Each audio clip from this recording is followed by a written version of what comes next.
عثمان کے بعد سب کو اس بات کا پتا تھا کہ اب مسلمانوں کو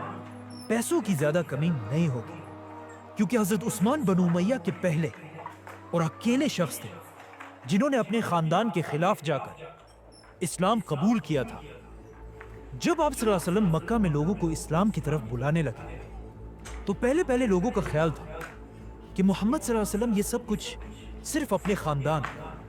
بنو ہاشم کو پروموٹ کرنے کے لیے کر رہے ہیں، اسی لیے لوگ اسلام کو صرف ایک قبیلے کا ریلیجن سمجھتے تھے۔ لیکن اچانک ایک دن قرآن کی ایک سورت نازل ہوئی، سورہ مسد، جس میں اللہ نے مکہ کے سارے لوگوں کو چھوڑ کر آپ صلی اللہ علیہ وسلم کے چچا ابو لہب اور اس کی بیوی کے لیے بہت ہی سخت الفاظ یوز کیے، تاکہ ان آیتوں کی وجہ سے سب کو پتہ چل جائے کہ اسلام کسی خاندان کے لیے نہیں بلکہ پوری دنیا کے لیے ہے۔ لیکن اب مسئلہ یہ تھا، جس چچا کے بارے میں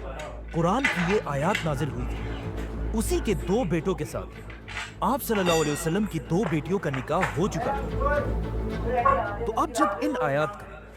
آپ صلی اللہ علیہ وسلم کے چاچا ابو لہب اور اس کی بیوی کو پتہ چلا تو انہیں بہت غصہ آیا، اور انہوں نے آپ صلی اللہ علیہ وسلم سے بدلہ لینے کے لیے اپنے بیٹوں کو حکم دیا کہ وہ آپ صلی اللہ علیہ وسلم کی بیٹیوں کو طلاق دے دیں۔ اب جب حضرت عثمان رضی اللہ تعالیٰ عنہ نے یہ دیکھا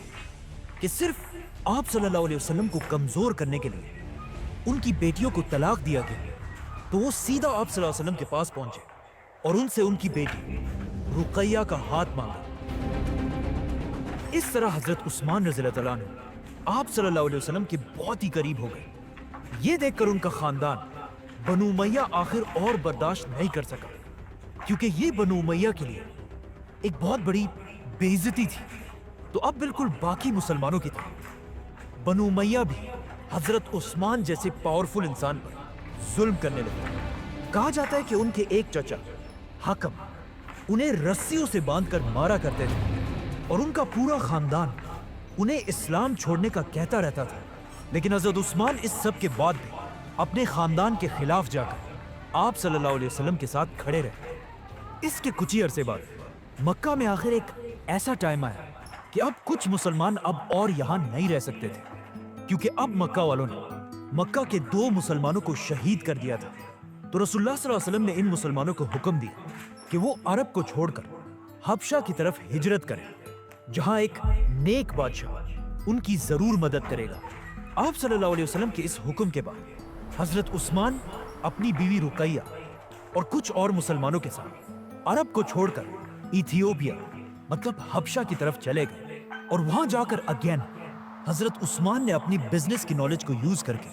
ایک نیا بزنس اسٹیبلش کیا۔ اب جب حضرت عثمان یہاں حبشہ میں تھے، وہاں مکہ والوں نے آپ صلی اللہ علیہ وسلم اور ان کے خاندان کا بائیکاٹ کر کے ان پر بہت ظلم کیا۔ لیکن حضرت عثمان مکہ سے بہت دور ہونے کی وجہ سے آپ صلی اللہ علیہ وسلم کی مدد نہیں کر سکے۔ 4 سال حبشہ میں گزارنے کے بعد اچانک حبشہ میں ایک افواہ پھیلی کہ مکہ کے سارے لوگ اسلام قبول کر چکے ہیں۔ یہ سن کر حضرت عثمان اور باقی مسلمان حبشہ چھوڑ کر واپس مکہ کی طرف آئے، لیکن یہاں آ کر انہوں نے دیکھا کہ یہ سب کچھ بالکل جھوٹ تھا۔ لیکن اب مکہ سے واپس حبشہ جانے کے بجائے رسول اللہ صلی اللہ علیہ وسلم نے مسلمانوں کو مدینہ کی طرف ہجرت کرنے کا حکم دیا۔ اب مدینہ مکہ سے بالکل اپوزٹ ایک بہت ہی غریب علاقہ تھا، اور وہاں پر مسلمانوں کے حالات اتنے خراب تھے کہ انہیں پینے کے لیے پانی بھی اویلیبل نہیں تھا۔ یہ دیکھ کر رسول اللہ صلی اللہ علیہ وسلم نے مدینہ کے سارے مسلمانوں کو جمع کیا اور ان سے کہا کہ جو بھی مسلمان اس یہودی سے یہ کنواں بیر روما خرید کر مسلمانوں کے لیے کھول دے گا، اس کی جگہ جنت میں ہوگی۔ اب مدینہ میں آف کورس کوئی بھی ایسا نہیں تھا جو اتنے سخت حالات میں اس کنویں کو افورڈ کر سکتا ہو، لیکن صرف ایک شخص ایسا تھا جس کا بزنس شام، یمن اور اب حبشہ تک پھیلا ہوا تھا، حضرت عثمان۔ حضرت عثمان سیدھا اس یہودی کے پاس گئے، لیکن اس یہودی نے کہا کہ میں یہ کنواں نہیں بیچنا چاہتا، کیونکہ اس کنویں کے پانی پر اس نے ٹیکس لگایا تھا اور اس پانی کو بہت مہنگا بیچتا تھا۔ تو حضرت عثمان نے اس یہودی کے ساتھ ایک ڈیل کی اور اس سے آدھا کنواں خریدا، مطلب ایک دن یہ کنواں حضرت عثمان کا ہوگا اور ایک دن یہودی کا۔